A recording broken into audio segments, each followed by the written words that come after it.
Hello et bienvenue dans cet épisode 18 du podcast Upgrade. J'espère que tu vas bien. Alors cet épisode, je ne l'ai pas du tout préparé pour l'occasion. D'habitude, je mets au moins un, deux, trois mots-clés. Voilà, je mets quelques petits trucs comme ça à me rappeler par-ci, par-là. Mais là, pas du tout. Et en fait, aujourd'hui, je voulais te partager une opinion qui est apparemment pas populaire. Cette opinion, enfin cet épisode plutôt, il m'a été inspiré par une conversation que j'ai eue ce week-end. C'est une conversation complètement banale. On était au Gov Games et après les Gov Games, on discutait, on était au resto, tout ça. Et à un moment donné, je lance une phrase, donc une opinion, et je pensais pas du tout que cette opinion allait faire débat.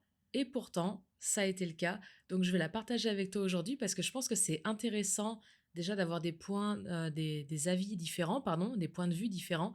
Et aussi, j'aimerais savoir, dans les commentaires notamment, ce que toi, tu penses de ce sujet. Mon opinion, en fait, la phrase que j'ai lancée, c'est: moi, si j'ai le choix entre deux personnes pour apprendre quelque chose, je vais naturellement aller vers la personne qui, de prime abord, a l'air la moins bonne.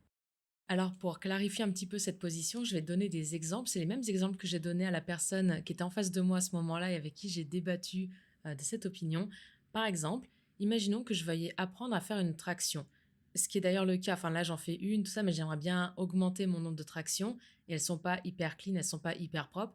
Mais là, donc, si j'ai le choix entre, d'un côté, un jeune de 24, 25 ans qui a été champion du monde de calisthénie, par exemple, qui fait des tractions mais hyper clean. Vraiment, elles sont parfaites, quoi.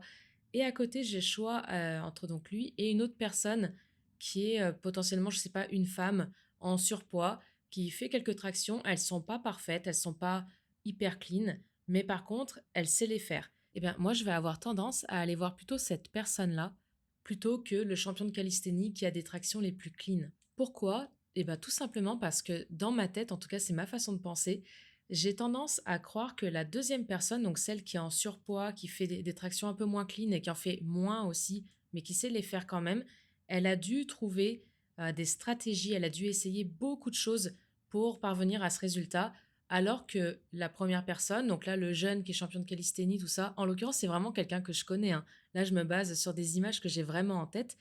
Cette personne, comme beaucoup de gars qui sont dans la calisthénie, bah, déjà, physiquement parlant, c'est un mec qui est assez petit, assez fin. Naturellement, il est assez musclé, je dirais, il a une bonne génétique.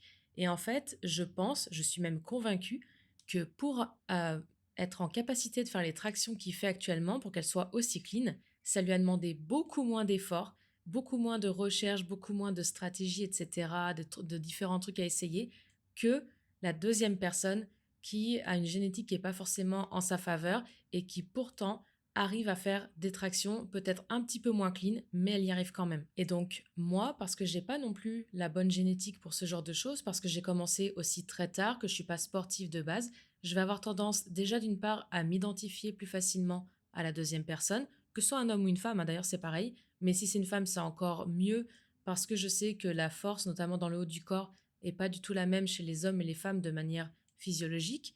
Bien sûr, je parle pas de personnes hyper entraînées, tout ça. Non, je parle vraiment de la base de la base.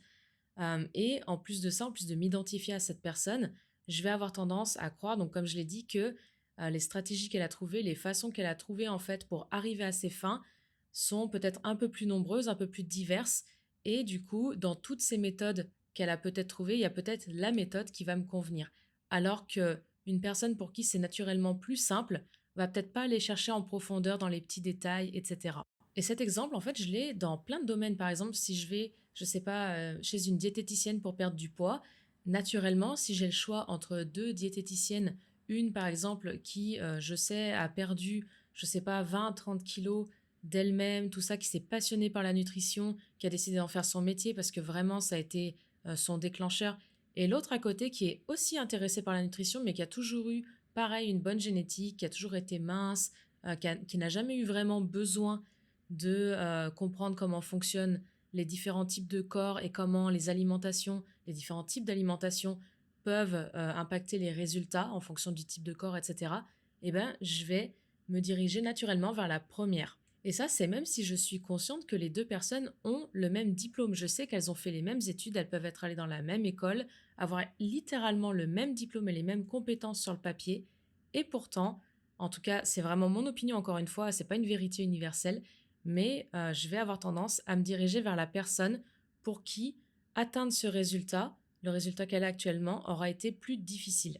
Encore un autre exemple, par exemple dans l'entrepreneuriat, si j'ai le choix entre suivre les conseils d'un entrepreneur qui fait 100 000, 200 000 à l'année par exemple, 200 000 euros à l'année, et un entrepreneur qui fait 1 million à l'année, mais si la différence entre ces deux entrepreneurs, c'est qu'il y en a un, donc le premier qui est parti de rien, qui s'est fait tout seul, qui n'a pas du tout l'environnement pour faire ça, qui n'a pas du tout la famille, qui n'a pas du tout les connaissances autour pour faire ça, et l'autre à côté qui est né dans l'entrepreneuriat, dont les parents étaient déjà des entrepreneurs à succès, qui a déjà bénéficié d'un carnet d'adresses bien rempli avant même de pouvoir commencer, et ben même si les résultats sont meilleurs chez cette deuxième personne, je vais avoir tendance à plutôt faire confiance à la première personne. Non pas que la deuxième soit pas compétente, bien sûr, hein, il n'y a pas de souci avec ça, mais par identification et aussi parce que dans la même veine que ce que je viens de dire avant, je pense que la première personne aura utilisé beaucoup plus de méthodes différentes, aura cherché beaucoup plus de méthodes, cherché plus de stratégies, etc. différentes. Je pense que cette personne sera plus à même de m'apporter des solutions qui potentiellement me conviendront mieux qu'une personne pour qui ça a été beaucoup plus facile. Voilà, alors ceci étant dit, bien sûr, ça retire absolument rien aux autres personnes. Je veux dire, le mec qui est champion de calisthénie, il a travaillé dur pour avoir ce niveau-là. Bien sûr, évidemment, la diététicienne, bien sûr, elle a eu son diplôme tout comme l'autre. L'entrepreneur qui fait 1 million, bien sûr qu'il travaille beaucoup aussi. Bien sûr qu'il travaille de manière intelligente notamment. Évidemment, ça enlève absolument rien.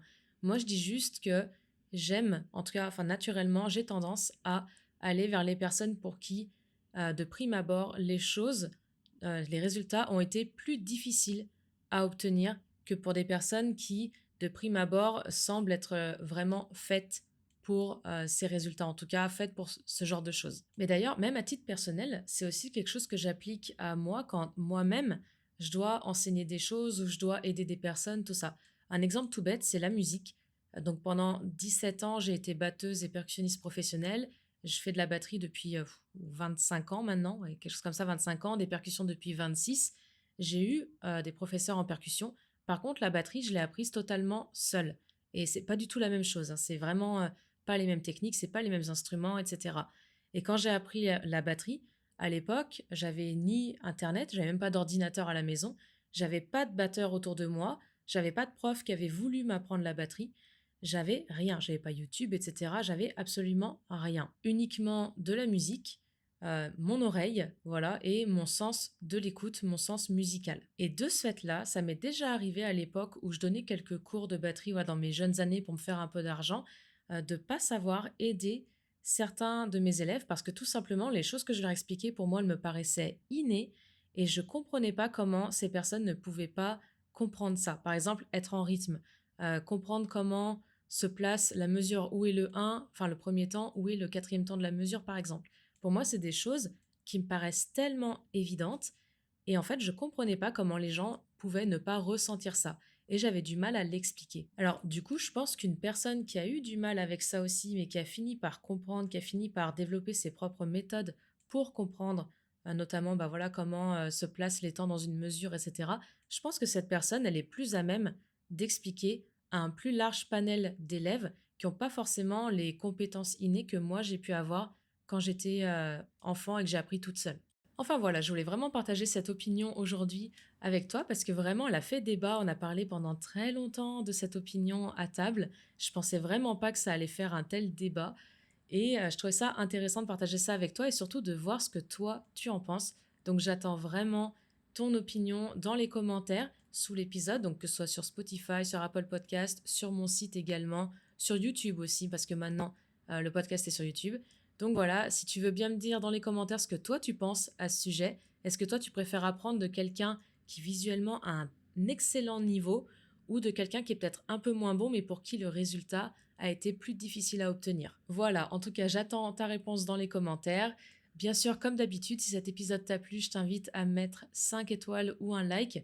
Ça me fait déjà très plaisir. En plus, ça me permet de booster un petit peu la présence de ce podcast sur les différentes plateformes. Donc, merci beaucoup à toi.